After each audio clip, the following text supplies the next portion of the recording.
Hello friends, माझ्याकडे बघा charger रिपेरिंगला आलेले आहे. तर रिवोल्टच्या चार्जरमध्ये मला रिवोल्ट के चार्जर में मुझको अगर बताना चाहूँगा तो क्या है, ये अपना एसी सेक्शन बेस है, ये अपना बीएमएस बेस है. यही बीएमएस बैटरी में, ये देखो, ये बैटरी में ये साइड में माउंट किया हुआ है. तो ये जब इसमें पेयरिंग हो जाता है तो ही ये चार्जिंग पे लग जाता है. तो अभी मोस्ट ऑफ द कंडीशन में क्या हो रहा है, लोगों के ये एसी सेक्शन में ये जो मॉसफेट लगे हुए थे ये डैमेज हो जाते हैं, मॉसफेट ब्रिज रेक्टिफायर्स. तो इसके अकॉर्डिंग तो मैं एसी सेक्शन रिपेयर कर पाता हूँ, लेकिन क्या है कि बीएमएस सेक्शन में ये जो पार्ट है, ये बीएमएस कंट्रोल और ये फीडबैक आईसी, ये वाला, हाँ, और ये अपना हॉट सेक्शन है. तो इसमें क्या हो जाता है, ऑलमोस्ट मैं इसको नहीं रिपेयर कर पा रहा हूँ क्योंकि इसके जो पार्ट है ना मार्केट में अवेलेबल ही नहीं है. ऊपर से ये बीएमएस कंट्रोल है.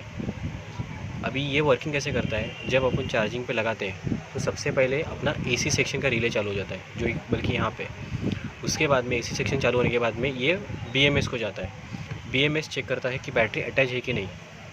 हाँ, उसके बाद में बैटरी से फीडबैक आ जाता है ये 3 पिनों से. ये जो 3 पिन है इनसे फीडबैक आ जाता है ये फीडबैक आईसी में. फीडबैक आईसी से फिर इसमें चला जाता है. फिर ये डिसाइड करता है कि बैटरी कितना % चार्ज है, उसके अकॉर्डिंग ये सप्लाई देना चालू करता है इस सेक्शन को. तो अभी क्या हो जाता है कि मार्केट में ये ऐसी तो अवेलेबल है, लेकिन इसमें प्रोग्राम फिट नहीं किया हुआ है. तो कंपनी ने इसमें प्रोग्राम फिट किया हुआ है और ये मार्केट में ऐसे मिल रहा है, लेकिन मेरे को ब्लैंक में मिल रहा है. तो क्या हो रहा है, मैं इसको रिपेयर नहीं कर पा रहा हूँ. तो अभी मेरे पास देखो, अभी 2 चार्जर आए हुए और दोनों में भी बीएमएस का प्रॉब्लम है. ये एक ये चार्जर है और दूसरा ये चार्जर है. हाँ, अभी बल्कि यही है, इसका एसी सेक्शन तो चालू है, इसका भी एसी सेक्शन चालू है, लेकिन ये बीएमएस, अभी ये बीएमएस का ये इसका फीडबैक ऐसे गया हुआ है और इसका ये अभी ये बीएमएस, अभी ये फिर फीडबैक से चालू हो जाएगा तो ही मेरे को पता चलेगा कि ये ऑन हो रहा है कि नहीं. तो अभी रीज़न तो यही है कि मैं बीएमएस नहीं रिपेयर कर पा रहा हूँ. ऊपर से इसका कॉस्टिंग ही बहुत हाई है. अभी ब्लैंक आईसी का ही कॉस्टिंग है ना, एटलीस्ट 1800 से 2000 रुपये से भी इसका कॉस्टिंग जा रहा है. तो फिर इसमें रिपेयरिंग करूँगा, अगर मैच नहीं हो रहा है वगैरह, ये बहुत सारे आगे फ्यूचर में प्रॉब्लम आएंगे. अगर कस्टमर को भी दिया, फिर चले ना चले, बाद में इशू आना चालू हो जाएंगे. अभी किसी किसी का क्या हो रहा है, किसी किसी का 98% चार्ज हो रहा है, किसी किसी का 99% चार्ज हो रहा है, किसी किसी का सिर्फ 80% ही चार्ज हो रहा है. तो एक्चुअली वो जो सिस्टम है ना, तो ये वाले आईसी में है. ये वाले आईसी में जब ये फ्रीक्वेंसी लेस हो जाता है इसका, तो ये आईसी फ्रीक्वेंसी लेस कर देता है. तो ये ट्रांसफार्मर उतना आउटपुट नहीं दे पा रहा है, क्योंकि एक टाइम पे आके ये कट ऑफ कर देता है. ये कट ऑफ कर दिया तो ट्रांसफार्मर रुक जाता है और बता देता है बैटरी चार्ज हो गया. ये बीएमएस को फीडबैक दे देता है कि बता देता है बैटरी चार्ज हो गया. जब बल्कि जब अपन गाड़ी बैटरी बाइक में लगाते हैं तब पता चल जाता है कि बैटरी 98% ही चार्ज हो गया. फिर अपन फिर से चार्ज करते हैं, तभी भी फिर से चार्ज होकर कट ऑफ हो जाता है, क्योंकि उसके ऊपर वो चार्ज ही नहीं कर पाता है. तो एक्चुअली जो पूरा फंडा है ये इसके ऊपर होता है. इसको लॉजिक कार्ड बोलते हैं, बीएमएस बोलते हैं. अलग अलग स्टेट, मतलब अलग अलग टेक्निकल लैंग्वेज में अलग अलग है. अभी तो मैं इसको बीएमएस ही बोलता हूँ, क्योंकि यही सिर्फ जो इसका जो पूरा प्रिंसिपल है, यही पूरा प्रिंसिपल इसके अंदर है, बैटरी के अंदर है. मैं बैटरी में भी रिपेयर कर चुका हूँ, बैटरी में भी देख चुका हूँ. तो अभी ऐसे ऐसे कंडीशन मेरे सामने आ चुके हैं. तो मेरा कहने का मतलब यही है कि फ़िलहाल के आज की कंडीशन में मैं अभी इसका बहुत स्टडी कर रहा हूँ, मेरा बहुत प्रैक्टिस चालू है. अभी मैं शायद इसका जो हमारे जो सर है वहाँ से उनके रिलेटेड में ट्यूशन लेने के बाद भी, मतलब उनका इंस्टीट्यूट ज्वाइन करने के बाद भी इसको मैं और स्टडी करूँगा. क्या अभी मेरे एक्सपीरियंस लेवल पे तो जितना हो सके मैं उतना चार्जर रिपेयर कर पा रहा हूँ, कस्टमर को दे पा रहा हूँ. चार्जिंग करने के बाद, रिपेयर होने के बाद में मैं मेरा बैटरी 2 बार चार्ज करता हूँ फुल, 30% से लेके 100% तक, कभी 20% से लेके 100% तक. बैटरी ड्रेन होने के लिए भी, डाउन होने के लिए भी टाइम लगता है. तो उसके बाद में मेरा टेस्टिंग होने के बाद में मैं आराम से कस्टमर को देता हूँ. तो उसके वजह से आज तक मेरे को एक भी चार्जर रिटर्न नहीं आया, किसी का कंप्लेंट नहीं आया. तो आज तक जितने भी मैंने चार्जर रिपेयर किए हैं, ऑलमोस्ट 1800-2000 के बीच में ही चार्जर रिपेयर हुए, क्योंकि उतने ही उसमें कंपोनेंट्स गए थे, उतने ही मैंने डाले और उतना चार्जर रिपेयर हो गया. जब कभी बीएमएस में प्रॉब्लम आ जाता है तो उसको मैं अभी भी कंडीशन, आज के डेट में भी मैं नहीं रिपेयर कर पा रहा हूँ, क्योंकि उसका लॉजिक समझने के लिए, उसका डायग्राम समझने के लिए, उसका वर्किंग प्रिंसिपल क्या है वो समझने के लिए मुझको टाइम जा रहा है, क्योंकि मेरा इसका बेस, मेरे पास कुछ नहीं है, तो मैं इसका बेस बना रहा हूँ. तो मैं भी इसको अभी प्रोफेशनल तरीके से और करूँगा, इंस्टीट्यूट ज्वाइन करूँगा, कुछ कहीं से एक्सपीरियंस लूँगा. और एक बार बनना चालू हो गया तो इसमें कुछ मेरे लिए कुछ बड़ी बात नहीं है, मैं बना लूँगा। लेकिन कैसा है, अभी मैं नॉन प्रोफेशनली इस पर नहीं काम करूँगा। अभी मैं काम कर रहा हूँ, मैं रिपेयर कर रहा हूँ, हो रहा है रिपेयर, चला भी रहा हूँ, सबको दे भी रहा हूँ। मैं मेरे एक्सपीरियंस बेस पे जहाँ जहाँ से मैंने पहले रिपेयर करता था, चार्जर्स वगैरह, बहुत सारे VFD वगैरह, मोटर्स वगैरह, तो उनके बेस पे मैं इतना रिपेयर करता था। लेकिन अभी ये थोड़ा सा इसका टेक्नोलॉजी अलग है, तो वो उसको समझ रहा हूँ। तो इसमें कुछ बड़ी बात नहीं है। लेकिन जिस दिन समझ जाऊँगा उस दिन तो सारे चार्जर तो मैं एक दिन में ही रिपेयर करके सबको दे दूँगा।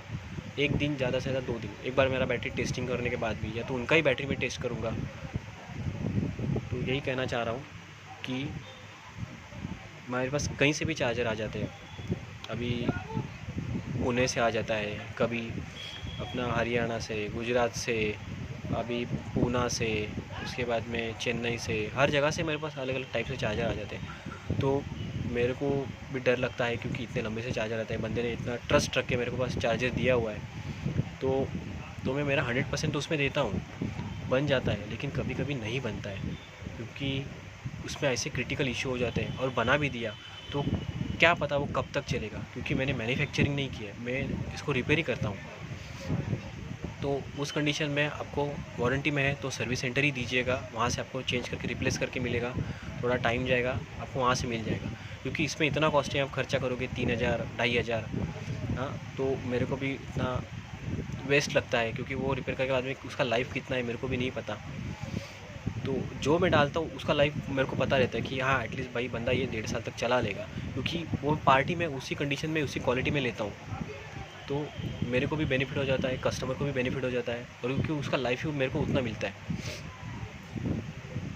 तो मेरा कहने का मतलब यही है कि अगर कभी चार्जर आएगा, किसी का भी आएगा, तो मैं चेक करके ही बता पाऊँगा कि उसमें क्या प्रॉब्लम है, बनेगा नहीं बनेगा, रिपेयर हो जाएगा तो कितने में रिपेयर हो जाएगा। और 4 दिन तो मैं टाइम लेता ही लेता हूँ, क्योंकि 2 दिन रिपेयरिंग में या 3 दिन रिपेयरिंग में, लेकिन और 2 बार बैटरी चार्ज करने में। मेरे दोस्त का करता हूँ, मेरा बैटरी चार्ज करता हूँ, 2 बार फुल चार्ज हो गया कि मैं पूरा बिंदास तरीके से चार्जर देता हूँ। तो फिर वो कस्टमर को मेरे को रिटर्न कॉल ही अभी तक नहीं आई। अभी तक मैंने जितने भी चार्जर दिए हुए हैं। तो ये हो गया चार्जर के बारे में हो गया। अभी मैं और बताना चाहता हूँ आपको। तो फ्रेंड्स, ये मेरे पास तो अभी तो मेरे पास ये लाइट मॉडिफिकेशन के कुछ ही बचे हुए हैं, क्योंकि तो सब बिक चुके हैं। अभी मेरे पास 2-3 ही बचे हुए हैं। अभी मेरे पास रिसेंटली अभी ये देखो, left and right switch, cut off switch आ चुके हैं। ये लेफ़्ट वाला है, ये राइट वाला है। हाँ, इसका टेस्टिंग भी हो चुका है। ये रिवॉल्ट पे परफेक्ट काम करते हैं, RV300 पे भी, RV400 पे भी। तो ये लेफ़्ट एंड राइट स्विच मैंने मंगाए हुए हैं। मेरे तो 6 पीस तो ख़त्म हो गए पेयर में। तो इसका कॉस्टिंग है 700 रुपीज़, लेफ़्ट एंड राइट जोड़ी का। और DC तो मैं लास्ट वीडियो में डाला होगा कि मेरे पास 2 थे। अभी तो एक तो मेरा सेल हो चुका है, और अभी एक ही बचा हुआ है। इसका ये मेरे को बहुत अच्छा लगा, क्योंकि इस पर फ्यूज़ है, इससे लो एम्पेयर का फ्यूज़ है। अगर कुछ प्रॉब्लम हो जाता तो इमीडिएट फ्यूज़ उड़ जाएगा। तो ये 2-3 रुपये का फ्यूज़ मिल जाएगा। कुछ होगा ये 5-10 एम्पेयर का। उसका मैं एक बार देख के बाद में आपको बता देता हूँ, जो फिर सामने कस्टमर के सामने उसको बता दूँगा। तो जिनको चाहिए रहेगा अकॉर्डिंग, मैं वैसे ही मंगा के आपको इमीडिएट दे सकता हूँ। अभी मेरे पास कट ऑफ स्विच है, DC भी है। हाँ, DC भी इनका मेरे पास DC भी है, रिवॉल्ट का, परफेक्ट काम करता है। उसके बाद में DC का प्राइस है 500 रुपीज़। 500 रुपीज़ DC का प्राइस है। और अपना लाइट मॉडिफिकेशन का 650 रुपीज़ का। तो जिनको चाहिए वो मुझको कांटेक्ट करें मेरे पास। मैं आपको 1 घंटे में जो भी है फिटिंग करके दूंगा, विथ फिटिंग का सबका बता रहा हूँ मैं। DC भी फिटिंग करके दूंगा। अगर आपको स्पेयर में चाहिए तो स्पेयर में आप रख सकते हो, क्योंकि स्पेयर में बहुत काम मतलब इंपॉर्टेंट है कि ऑन द स्पॉट आपका अचानक से कभी भी उड़ गया, चाबी वगैरह काम नहीं कर रहा है, तो आप इमीडिएट लगा के चेक कर सकते हैं। लाइट का तो लाइट मॉडिफिकेशन तो आपको पता ही है। और मैं और भी ब्रेक पैड्स का भी अवेलेबल कर रहा हूँ। ब्रेक पैड मैंने सैम्पल के लिए दिए हुए हैं, तो वो भी अवेलेबल हो जाएंगे विदिन 15 डेज़ में, 15-20 डेज़ में। जैसे अवेलेबल हो जाएंगे मैं डाल दूँगा। और अभी सब कस्टमर मेरे को बेल्ट का भी बोल रहे हैं, तो मैं बेल्ट भी अच्छे क्वालिटी का, ताकि मुझको भी वारंटी मिले, आपको भी वारंटी मिले, ऐसे ही कंडीशन में मैं ढूंढ रहा हूँ।